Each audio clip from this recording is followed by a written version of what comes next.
Hello, this is Pooja Vyas from AIT college. आज हम देखेंगे inner classes and anonymous classes. Inner classes को non static nested class भी कह सकते हैं। नेस्टेड क्लास मतलब जैसे नेस्टेड फॉर लूप्स होती है वैसे नेस्टेड क्लास भी होते हैं। ठीक है, एक क्लास के अंदर दूसरा क्लास। सो जावा इनर क्लासेस और nested class is a class declared inside the class और इंटरफेस। इसका काम है एक जैसे क्लासेस को लॉजिकली ग्रुप करना, या फिर इंटरफेस को भी हम नेस्टेड इंटरफेस की तरह यूज़ कर सकते हैं। ठीक है, सो इसके बेनिफिट्स क्या है ये देखते हैं। इससे क्या होगा कि लॉजिकली क्लासेस को ग्रुप करने से कोड ज़्यादा रीडेबल और मेंटेनेबल हो जाएगा।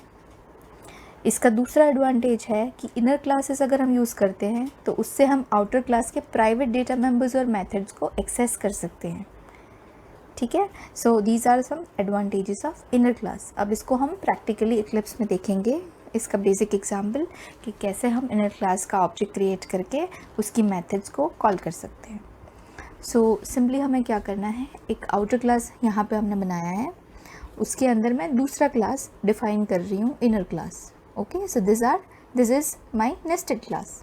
उसमें मैंने एक शो मेथड डिफाइन की है। ओके, अब मेन मेथड के लिए हम मेन क्लास बनाएंगे और उस मेन मेथड में हमें क्या करना पड़ेगा, इनर क्लास का ऑब्जेक्ट क्रिएट करना पड़ेगा। ऑब्जेक्ट क्रिएट करने के लिए हमें क्या चाहिए, इसका ऑब्जेक्ट अलग तरीके से क्रिएट होगा, जैसे हम नॉर्मल ऑब्जेक्ट क्रिएट करते हैं वैसे नहीं। इसके लिए हमें क्या लिखना पड़ेगा, outer class name dot inner class name. ठीक है, ऐसे हम इनर क्लास का ऑब्जेक्ट बना सकते हैं। और उसकी अगर शो मेथड कॉल करनी है तो जैसे हम कॉल करते हैं object name dot method name, तो ये स्टेटमेंट एग्जीक्यूट होगा। ठीक है, अब इसको रन करके देखते हैं। So now you can see the statement in a nested class method. Okay, so this is simple example of nested class, nested inner class. जो नेस्टेड क्लासेस होते हैं वो स्टैटिक होते हैं। Next is anonymous inner classes. तो इसमें आप देख सकते हैं दो चीज़ें हैं, एक तो ये क्लास इनर क्लास ही है और एनोनिमस मतलब इस क्लास का कोई नाम नहीं है। ठीक है, उसको बोलेंगे anonymous inner class. So they are like local classes except that they do not have a name. Anonymous class के नेम का नेम नहीं होता, इसलिए उसको एनोनिमस बोलते हैं। अब इसका बेनिफिट ये है कि हम सेम टाइम पे ऑब्जेक्ट को डिक्लेयर भी कर सकते हैं और उसका इंस्टेंस भी क्रिएट कर सकते हैं एनोनिमस क्लास को।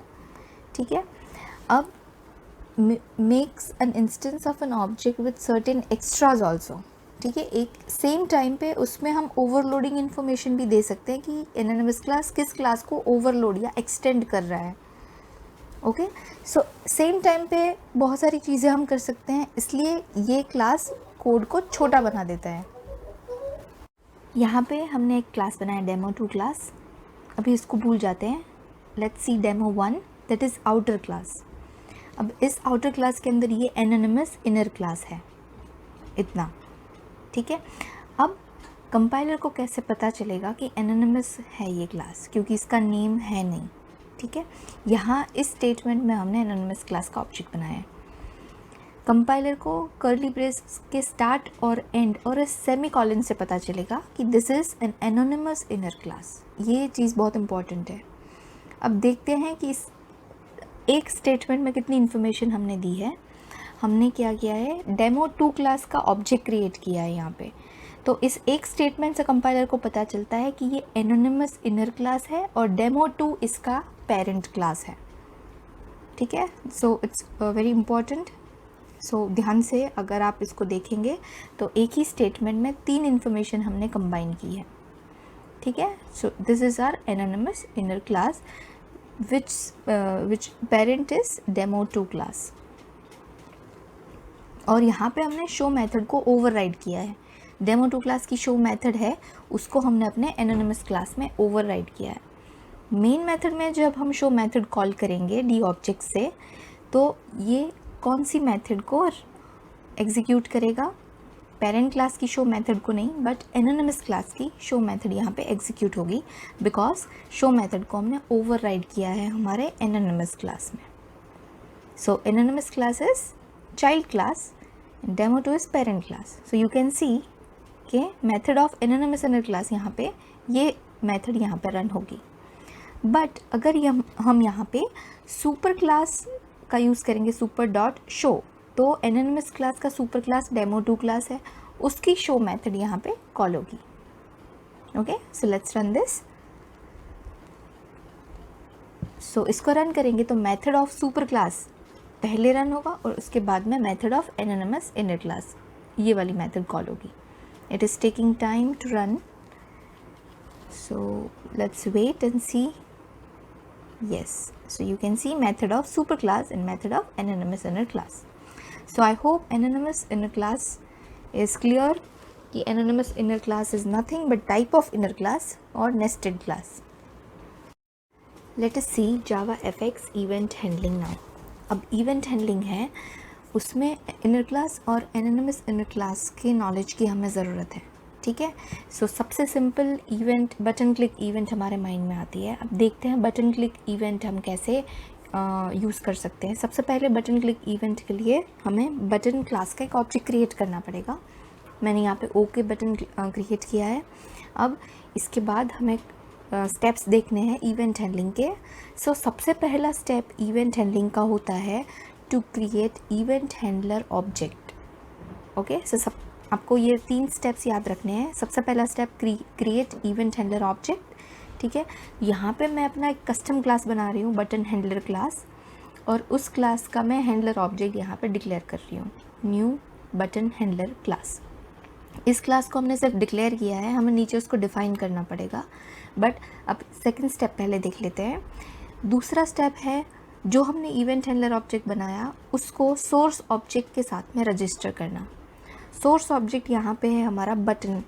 ठीक है, बटन क्लिक होगा तब इवेंट जनरेट होगा. तो सेट ऑन एक्शन मेथड से हम क्या कर सकते हैं, हम हैंडलर को रजिस्टर कर सकते हैं सोर्स ऑब्जेक्ट के साथ में. ठीक है, तो यहाँ पे हम लिखेंगे हैंडलर, ताकि हमारा इवेंट हैंडलर है वो अपने सोर्स ऑब्जेक्ट यानी कि बटन से क्या हो जाएगा, रजिस्टर हो जाएगा. नाउ थर्ड स्टेप है जो हमने हैंडलर क्लास ऊपर हैंडलर ऑब्जेक्ट बनाया इवेंट हैंडलर, उसका हमें क्लास डिफ़ाइन करना है इवेंट हैंडलर क्लास. तो यहाँ पे बटन हैंडलर क्लास हमें क्या करना पड़ेगा, डिफ़ाइन करना पड़ेगा. Now every event handler class must implement event handler interface. कोई भी button handler event handler class को इवेंट हैंडलर इंटरफेस को इम्प्लीमेंट करना पड़ता है.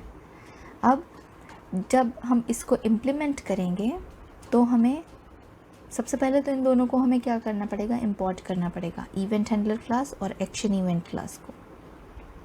अब इसमें हम हैंडल मेथड को ओवरराइड करेंगे. ओवरराइड क्यों करते हैं, क्योंकि इवेंट हैंडलर इंटरफेस में ऑलरेडी हैंडल मेथड इम्प्लीमेंट की हुई है, पर यहाँ पे हमें अपना स्पेसिफिक वर्जन चाहिए हैंडल मेथड का, जिसमें हम इवेंट हैंडलिंग कोड लिखेंगे. ठीक है, तो उस हैंडल मेथड को हमें ओवरराइड करना है इस क्लास में, जिसमें हम एक्शन इवेंट का एक ऑब्जेक्ट पास करेंगे. एक्शन इवेंट अभी आपको समझने की ज़रूरत नहीं है.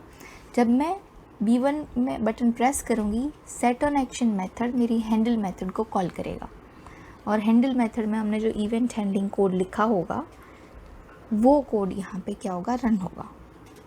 ठीक है, कैसे, इवेंट हैंडलर इंटरफेस की हैंडल मेथड को ओवरराइड करके.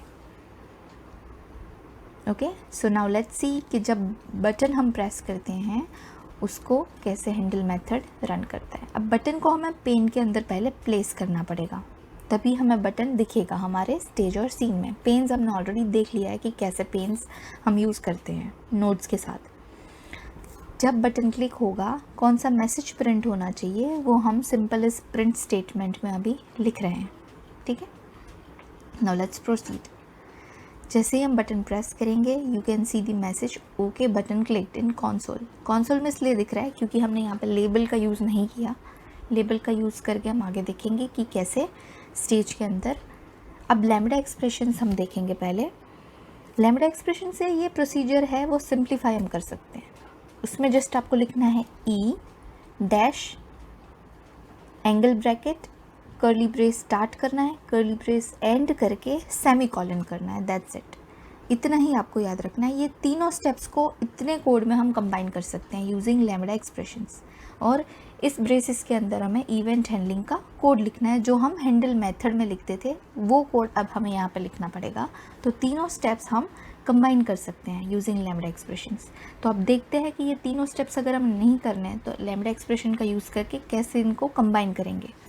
तो अब ये तीनों स्टेप्स को हम क्या करेंगे, हटा देंगे और इसका एक कंबाइंड वर्जन हम यहाँ पे लिखेंगे using lambda expression. Okay, so we can combine all these three steps in using lambda expression. Okay, lambda expressions are nothing but like regular expressions.